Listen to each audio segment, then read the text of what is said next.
বাবা, প্রথম দিন যেতে না যেতেই তো নিজের স্বরূপটা দেখিয়ে ফেলছো দিঠি।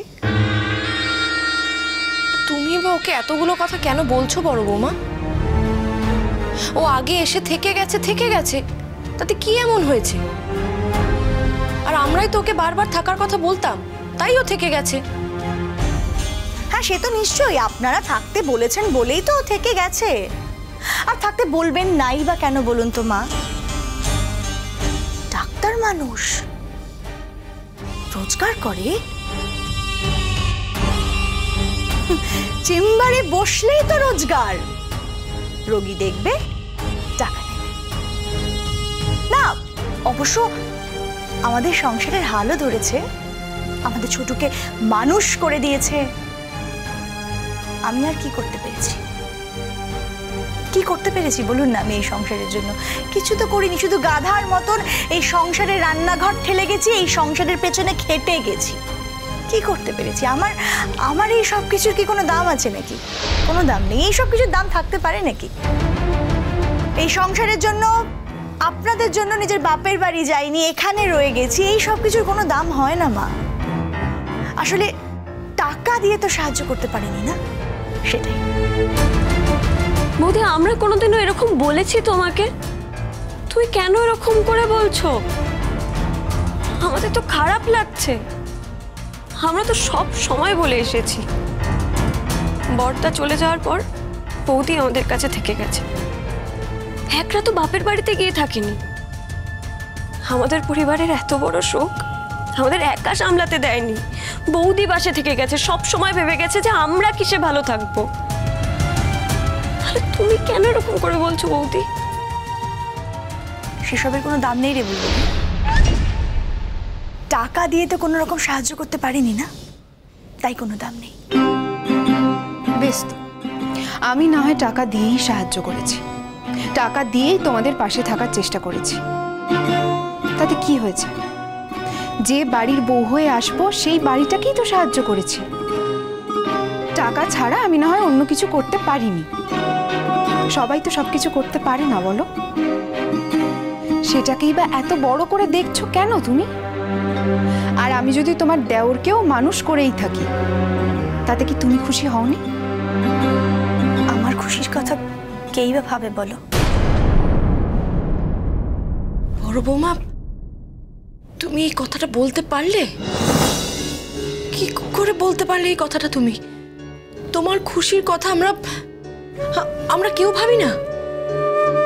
আমি ভাবি না, তোমার বাবাও ভাবেন না। বুঝতে পারছি তোমার মনটা আজকে একদম ভালো নেই, তাই বলে এই কথাগুলো তুমি বলো না বৌমা। আর দেখো, ও তো একটা নতুন বউ, ও তোর বাড়িঘর সবকিছু ছেড়ে এখানে এসেছে, বলো? ও তো ওই ব্যাডমিন্টনের ককের মতন, একবার ওর মায়ের বাড়ি, একবার ওর বাবার বাড়ি, এই ঘোরাফেরা করে গেছে, আর না হলে আমাদের বাড়িতে থেকেছে। আসলে কি জানো তো দিঠি, পুরনো হলে না সবকিছু জানা যায়, না জানাতে চাইলেও জানা যায়। তাহলে তো প্রথমেই তোমরা না বলে দিতে পারতে। চেনা জানা মেয়ের সঙ্গে তোমাদের দেওরের বিয়ে দিলে কেন বলো? তুমিই তো সব থেকে বেশি ইনিশিয়েটিভ নিয়েছিলে, তাহলে ভুল করেছিলে। আমার কথার কি দাম আছে বলো? আমার কথা কেই বা শুনবে? আমি তো আর নোট নিয়ে ঘরে আসি না, আর চাকরিও করি না যে লোকে আমার কথা শুনবে। তা না হলে কি বৌদি, ছোটদার সঙ্গে অন্য কারোর বিয়ে হতো না? অন্য কাউকে মানাতো বলো তো? যাক, এসব কথা এখন বাদ দাও মা, আর নিজের মনটাকে একটু ঠিক করো।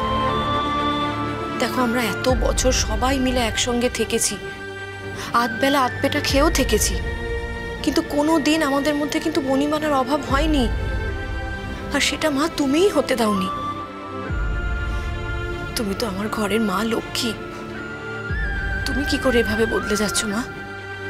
আমি জানি তুমি একদম বদলাওনি, এতটুকুও বদলাওনি। আমি জানি মা, এখনো তুমিই পারবে আমাদের এই সংসারটাকে বেঁধে রাখতে। তুমিই পারবে। পারি না,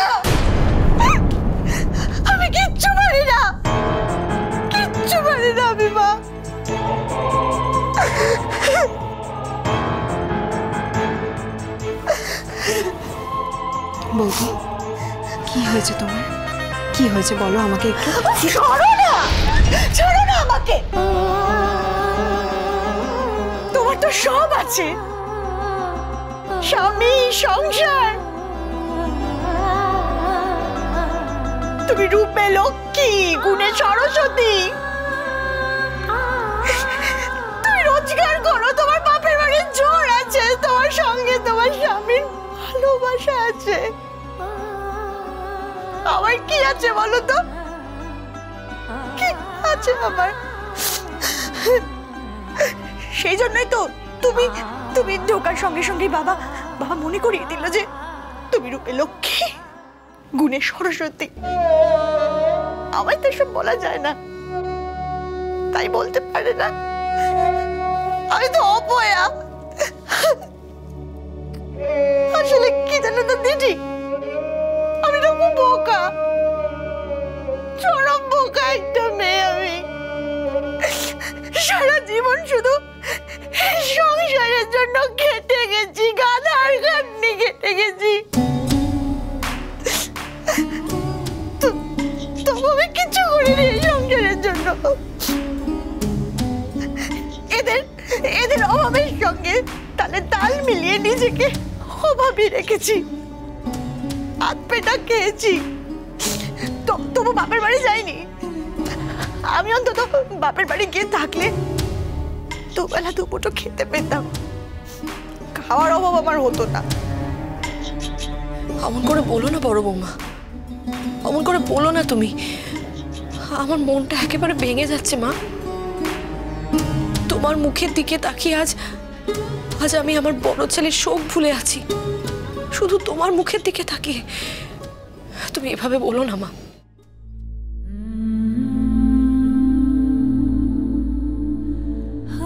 কি চাও তুমি বৌদি? আমি যা চাই তুমি আমাকে দিতে পারবে? পারবে তুমি আমাকে দিতে? হয়তো বর্তাকে আমি ফিরিয়ে আনতে পারবো না, কিন্তু বাকি আর যা চাও আমি তোমায় দিতে পারবো।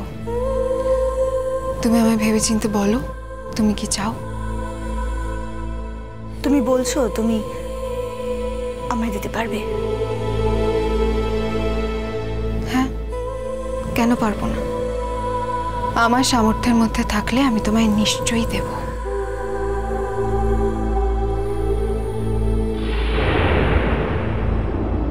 মনে রেখো কথাটা, আমি কিন্তু ঠিক দান ফিরিয়ে নেব।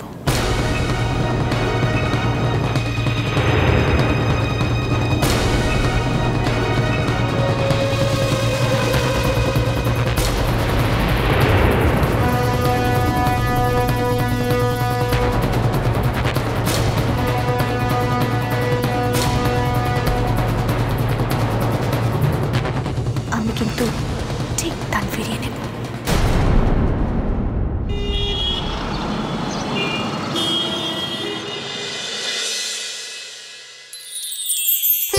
ঠিক আছে। বাবা, একটা শাড়ি ভাঁজ করতে কতক্ষণ লাগে তোদের? কসমেটিক্সের ট্রেটা হয়ে গেলে এখানে রাখবি, বুঝেছিস? অর্ণা, হয়েছে? হ্যাঁ আন্টি, হয়ে গেছে হয়ে গেছে। এবার শেষ করো। আরে মিঠুদি, তুমি তো বাঁধতেই পারছো না। উফ, কি করব? রোহিত দাদাবাবু থাকলে না এসব কাজ আমাদের করতেই হতো না। রোহিত দাদাবাবুর লোক লাগিয়ে ঠিক এসব কাজ করিয়ে নিত।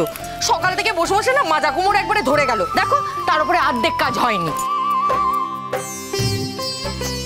নিজের মেয়ের বিয়েতে নিজে হাতে তত্ত্ব সাজাবো, এর থেকে আনন্দের আর কি হতে পারে মিঠুদি? আর তোমার রোহিত দাদাবাবুর কথা বলছো, হতো ওই রকমই। ও চায় না কারুর গায়ে একটু আঁচ লাগুক। আমি আর ও বেলা যাব না, আমি বাড়ি থাকবো, তোমরা ঘুরে আসবে। এ আবার কি কথা জেঠিমা? দিঠিকে তো আপনি কথা দিলেন যে আপনি যাবেন। এখন আপনি যদি না যান, ও তো খুব কষ্ট পাবে, তাই না? আমার মনের অবস্থা আপনি তো ভালো করেই জানেন। আমারও যেতে ইচ্ছে করছে না, কিন্তু যেতে হবে, কিছু করার নেই। তবে আপনি যদি না যান, আমিও কিন্তু যাব না। এই তোমরা এরকম করে বলো না তো, রোহিতদা ভালো আছে। আমি রোহিত আঙ্কেলকে মেসেজ করেছিলাম, রোহিত আঙ্কেল রিপ্লাইও দিয়েছে। আমি বললাম আমরা সবাই তত্ত্ব সাজাচ্ছি, রোহিত আঙ্কেল বললো তাড়াতাড়ি সব করে তাড়াতাড়ি চলে যাও। আচ্ছা আমি একটা কথা বুঝতে পারছি না, সবই তো ঠিক আছে, তাহলে রোহিত আঙ্কেল আমাদের সাথে ফোনে কেন কথা বলছে না? মানে রোহিত আঙ্কেলের কি গলায় কিছু হয়েছে, সেজন্য শুধু মেসেজে রিপ্লাই করছে, মানে ফোনে কথা বলছে না? হ্যাঁ, এমন তো হতেই পারে যে ওর ভীষণভাবে গলা ভেঙে গেছে, কথা বলতে পারছে না। কথা বললেই আমি ধরে ফেলবো, সেই জন্য কথা বলছে না আমার সাথে। উফ, কি যে জ্বালায় পড়েছি না। আমি না এরকম ভাবে যেতে দিতে চাইনি রোহিতকে। ডিঙ্কা, একটা লোক 15 মিনিটের নোটিসে হুট করে বেরিয়ে চলে গেল।